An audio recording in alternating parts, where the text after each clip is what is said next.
Ma'am. Ma'am. Ma'am.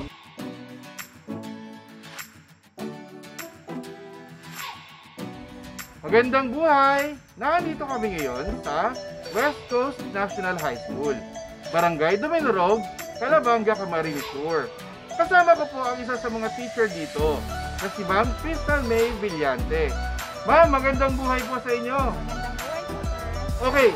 Ma'am, ito po yung Calabanga West Coast National High School. Kailan po ito nagsimula? Anong history ng school na ito? Ang totoo niyan, sir, ang West Coast National High School ay nagsimula noong year 1997. Ito Opo. po ay, ito po ay, actually wala pang mga classroom noon. Okay. Naghanap pa at wala pa rin lupa na paglalagyan ng school. Okay. Ang 5 barangay po ng Western Barangay ng Calabanga ay nag-usap-usap kung saan pwedeng ilagay ang school. Actually, lahat ng barangay dito sa western part ay nag-claim. Ano yung mga barangay na yun, ma'am? Ang barangay Balatasan, Okay. Punta Tarawan, Okay. Duminorog, Okay. Balonggay, Opo. at saka po ang San Bernardino. Okay. So, noong 1997 po, nag-start itong school na to at nag-start kayo talaga from zero. From zero po. Talagang walang lupa, walang building. lupa, Okay. walang building. So, ang covered niyong barangay na yon ay 5. Opo, 5. Okay. So, paano po dito nagkaroon ng mga building? Yan. Kung paano po nagkaroon ng mga buildings, ito po ay sa pangunguna at sa tulong ng masipag na barangay captain noon na si Barangay Captain Gaudencio A. Asuro. Siya po ang current kapitan noon dito sa Duminorog. Kasi talagang ito si Kapitan Didin, actually ang katawag po sa kanya ay Di ba Kapitan Didin. siya pa rin yung kapitan ngayon? Apo, siya pa rin po yung Apo. kapitan ngayon. Ay talagang gusto niya na malagyan dito ng school para yung mga kabataan or ang mga high school ay hindi na pumunta pa sa sentro ng Calabanga kasi medyo po malayo. Oo nga, At medyo hindi- malayo dito yung main Calabanga National High School. From here, siguro mga 8 kilometers din yung distance. Opo. At And that time, rough road pa to. oo, hindi po masyado accessible ang mga sasakyan dahil ang daanan po ay talagang mabato. Okay. So, ang tricycle ay, siguro ang tricycle nun dito, 3 lang o 5 na nagre-relievo para pumunta at bumalik. Okay. So, ngayon, tapos po, ang Barangay Balunggay, din noon, yung barangay captain sa Barangay Balunggay, ay parang gusto niya rin sa Balunggay i-build Yung school. yung school. Oo. Pero, since ito kasi yung medyo center, kumbaga, nagkaroon ng challenge daw sa kanila sa division office, sabi ni Barangay Captain Gaudencio Asuro, na kung sino ang makapagbibigay nung requirement na kailangan, doon ilalagay yung school. So, kaya, siguro nagpaunahan sila at ang Balunggay kung sino ang makapagbibigay ng lupa na pwedeng mapaglagyan ng school. So, fortunately, yung Duminorog yung nanalo kasi yung Duminorog po, yung unang nakapaghanap ng donor para sa lupa. Okay. Sino po yung nag-donate ng lupa na to sa Duminorog? Ang nag-donate po ng lupa ay hindi ko po masyado kaya ano ang name niya. Basta po ang apelido niya po ay Falcon. Falcon. Opo. So, kung sino man po yung pamilya ni Mr. Falcon, Mr. po ba? Opo. Mr. Falcon na nag-donate ng lupa para sa West Coast National High School. Nalulo po kami, malaking thumbs up po yan. Thank you. So ngayon po ma'am, nakita natin yung mga buildings dito. Ano po yung mga future plans pag nagkaroon ng budget dito? Ang mga future plans po, sir, ay hopefully, ito kasing lupa namin ay kabilaan. Opo.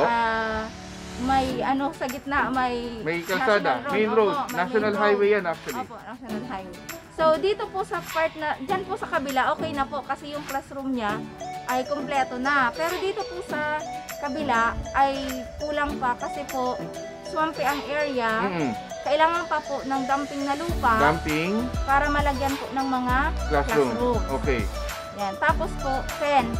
Kailangan din po namin ang fence para ma-secure po ang buong school. Ang perimeter. Okay. Ilan po ma'am yung enrollees ninyo ngayong school year? Ngayong school year po ay meron na po kaming enrollees from grade 7 hanggang grade 12 na Opo. nasa 350 at may humahabol pa po. Okay, so dumadami pa yung mga, talagang marami kayong napagsisilbihan mga bata rito. Opo, actually po sir, ang mga napagsisilbihan namin estudyante dito ay galing din dyan sa 5 barangay na Opo. nakatabi namin at meron pa pong 2 barangay na nasa outside ng aming town. Yan po yung Karigsa. Yun po yung Karigsa at saka And Pagaw. Pagaw Kasi po ang ng Pagaw Bumbon. ay Bumbon at Oo. ang Karigsa ay Yes, Magaraw. Magaraw. Opo. Okay, Ma'am Crystal, ano po yung mga issues na nai-encounter ninyo ngayon dito sa school ninyo? Ngayon po, sir, na time ng pandemic ay kadalasan na na-encounter po namin na problema dito.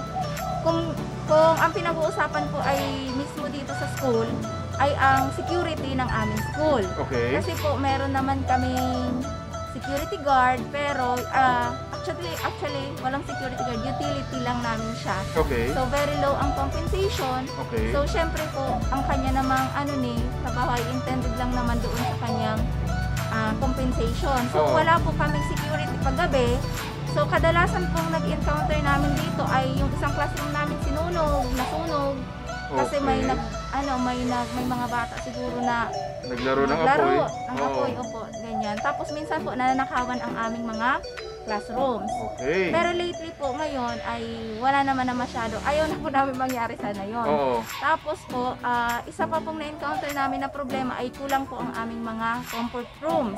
CR. Opo, CR. importante yun. Opo, dito sa Oo. aming school. Ang totoo po ay performing naman sana kami sa sa WINS o yung sa Water in School na program, sa Okay. Wash in School na program.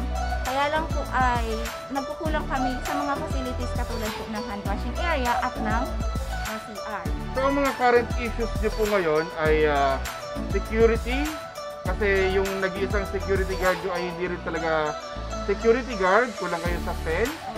Kulang po kayo sa sa mga toilets and then mga wash basins. Lalo na ngayon na may pandemya, COVID, talagang kailangan yon. Okay, Ma'am Crystal, may dadagdag pa po ba kayo?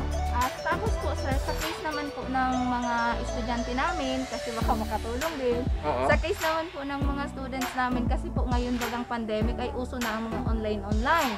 So sa communication po, nahirapan kami kasi marami talaga sa aming mga mag-aaral ang wala pa silang mga access sa computer, sa internet, cellphone, opo, internet. sa cellphone. Lalo na po talaga, kahit sa cellphone lang or Android phone, wala po sila. So talagang So, malaking challenge yun. Malaking challenge po yun para talaga sa amin. Kung paano namin sila ma-reach out. So sa case ng mga estudyante, yun lang naman po sir ang medyo sa amin, medyo kumbaga kulang. Pero ginagawa na po namin yun ng solution. Like for example po, humihingi na lang kami ng tulong sa kanilang mga classmates kung paano po sila i-reach out.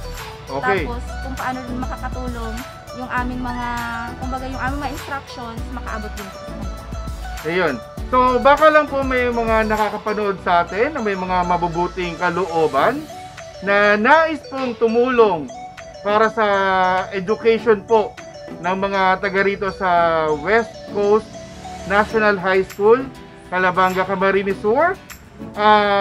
Siguro papadaanin muna sa akin and ako na lang yung magbibigay sa kanila.